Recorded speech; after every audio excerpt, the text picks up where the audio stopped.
I felt it took me just after the referendum to actually hear from different sorts of people how the UK government is affecting them and how bad the situation is.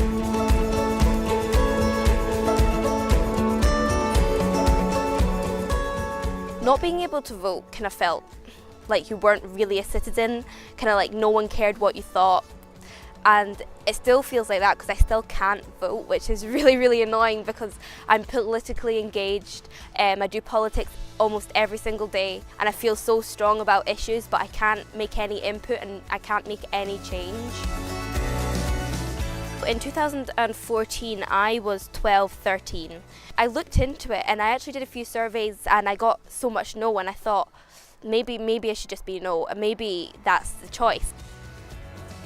It took me till after the independence referendum to really feel so strong for a yes vote, because at that age I felt like I could engage in politics. I joined the SNP on the 23rd of October 2015. In the next Scottish referendum, which I hope will come, I know I'll be able to vote because the SNPU values my voice, and that is a great form of empowerment for me and all the other 16 to 17-year-olds across the country.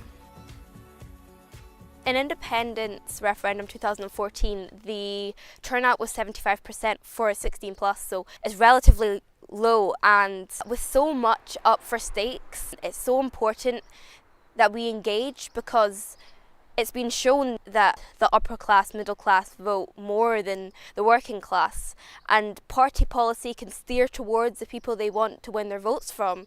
By not voting, we're not getting a whole view from everybody else. We can't moan if you don't vote. I think the barriers for people at that age is you have no one to really relate to. A lot of politicians are older. It can just sound like you're at school, like you're just being spoken at you and you don't feel included. Also, barriers are sources of information. You don't know what's reliable on social media, to be completely honest. Just understanding and knowing what the implications are, because there are a lot of unanswered questions from both sides. What the Tories are right now is they're proposing themselves as to be the progressive right, and what they really are is a new UKIP. And what the Tories are proposing is a small, closed UK. What Theresa May has said has just been all pretty dire. I think the Brexit vote is pretty sad for Scotland, really. I feel like Scotland's just going to be more and more suppressed. We're not valued as an equal member. I think it's particularly depressing that young people are losing out in great things. You know, the single market is a great mechanism for young people, and you have such an uncertain future. I think the opportunity that we once felt was there is not there anymore, and the horizons have definitely narrowed. Some of my friends are really, really nervous about the prospects for the future. They're thinking about how is this going to impact me? What's the benefits? What's the disadvantages? None of my friends were pro-Brexit. It has moved them to being more yes, and I think that's really important because they will be the next 16-year-old category to vote in the next referendum. It's important that we start convincing them now, because the next referendum will be vital for Scotland.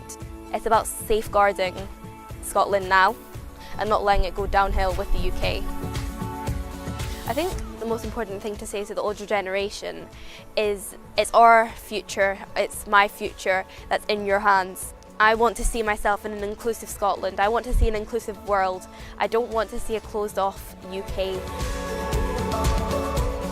I'll be 16 in September and I'm voting yes.